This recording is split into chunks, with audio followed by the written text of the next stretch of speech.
Chapter 3, Telling Fortune. Cleo lay on her bed fuming. Apple, apple, apple. A great made-up swear because it was both a food item and a company. She was so mad she could scream, but that would just give her even more time in her room. Solitary confinement. The worst punishment ever. Not only could she not leave her room for an hour, there would be no television for the rest of the day. She would miss Fortune!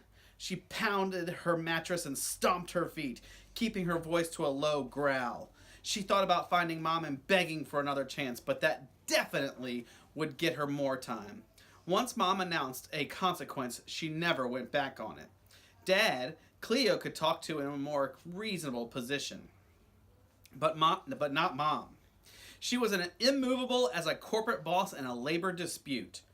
Fortune smiled down from the wall. Fortune. Always beaming, always believing, always reminding her she could be the success she wanted to be. Fortune wouldn't have punished her by taking away a whole day of doing business. She probably would agree that Josh needed to toughen up a little and that Cleo was responsible enough to use a chef's knife. She stood on her bed and looked into Fortune's face, searching again for hints of herself. Brown eyes, long, straight nose, rich brown skin. Cleo had brown eyes, but they weren't as round as Fortune's. Cleo had a long, straight nose, but hers didn't flare out as wide at the bottom. Cleo's skin was brown too, but not nearly as shimmery. Fortune glowed. The biggest likeness was in their smiles. They both had giant sparkling smiles that could win people over in an instant, unless that person was Cleo's mom. Why didn't Mom believe in her like Fortune did? Well, like Fortune would if they ever actually met. She plopped back down in her bed and fell over, her head on her satin-covered pillow. If only she could talk to Fortune. She sat up straight. Of course! She could write Fortune a letter! A well-written letter would get her attention better than any email any day. And if anyone knew how to write a persuasive letter, Cleo did. She opened her desk drawer and pulled out a piece of personalized stationery she'd made that weekend. After officially changing her middle name, she looked up Fortune's office address in an issue of Fortune Women magazine, then sat down to write. It took her 4 drafts and a lot of personalized stationery, but finally it said exactly what she wanted it to say. Perfect. Cleopatra Edison Oliver, CEO, Cleopatra Enterprises, Inc., 818 Camphor Street, Altadena Heights, California, 91120. Fortune A. Davis, CEO, Fortune Enterprise, Inc., 150 Madison Avenue, New York, New York, 10016. Dear Miss Fortune A. Davies, my name is Cleopatra Edison Oliver. I'm in 5th grade and I'm most likely your biggest fan in the whole wide world. I have been watching Fortune with my mom since I was 3 years old. Seeing you on TV is actually my very first memory. Can any other fan say that? Miss Davies, you talk about purpose a lot. You say yours is delivering destinies and financing futures. I have a future in business. I know I do. First of all, there is my name, which I got from my birth mom. Is it true that you find the pharaohs of Egypt fascinating? Personally, I love my name because Cleopatra was a very powerful woman, just like you. Not only am I named after a queen and a ruler, but my initials are CEO, and I'm a Capricorn, just like you. The Zodiac's top business achievers. So, Miss Davies, as you can clearly see, ruling companies is my destiny. I have tons of ideas for what I will do with the money I make, starting with a special theme park for adopted kids and their families. If I had $1 for every time my parents said I'd rule the house if they let me, I'd be rich already. But clearly, I am not in charge yet. Today I got in trouble for something, and my mom took away my business for a whole day. Did you ever feel like your parents didn't understand you? What did you do? I am currently the president and CEO of my very own company, Cleopatra Enterprises, Inc. I hope you don't mind that sounds sort of like Fortune Enterprises, Inc. I have had many product lines over the years, but right now I am focused on avocados. I always give away 10% of what I make, just like you say in Fortune Principle number 10.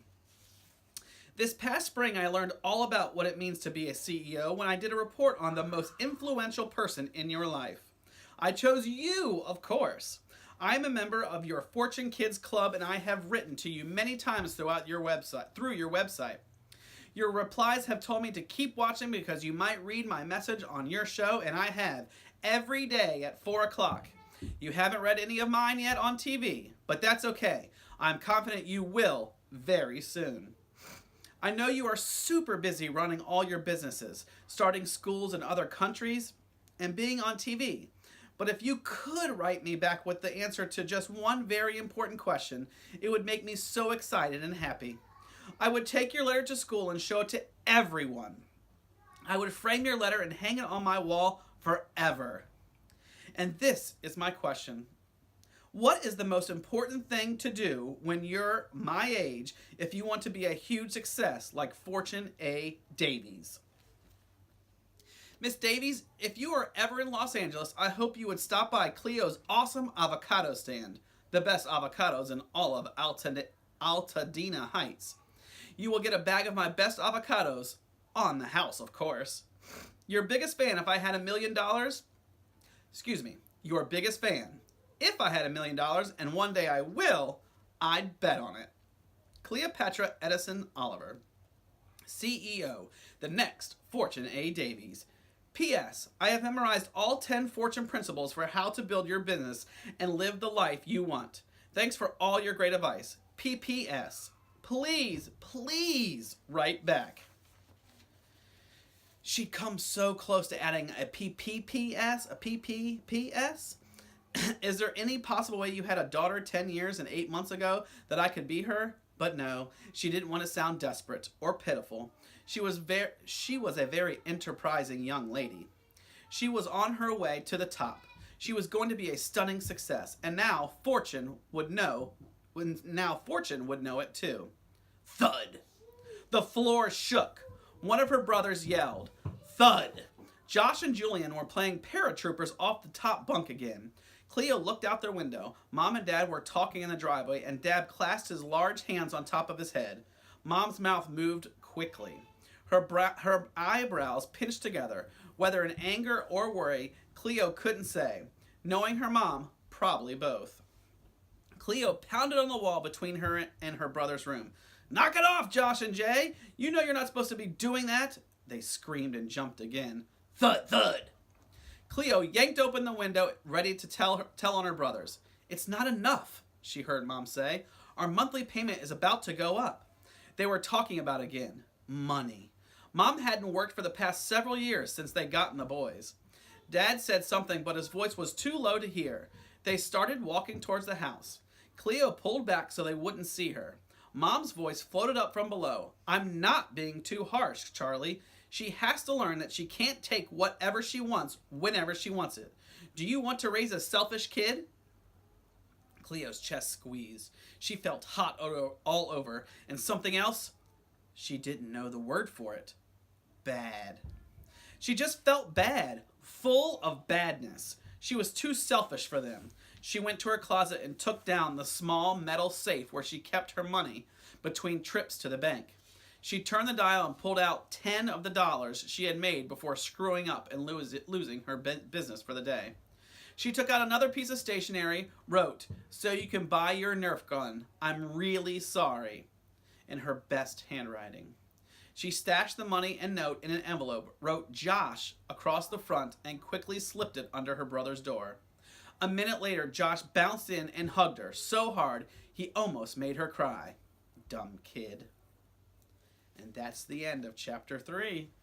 We'll see what happens in Chapter 4.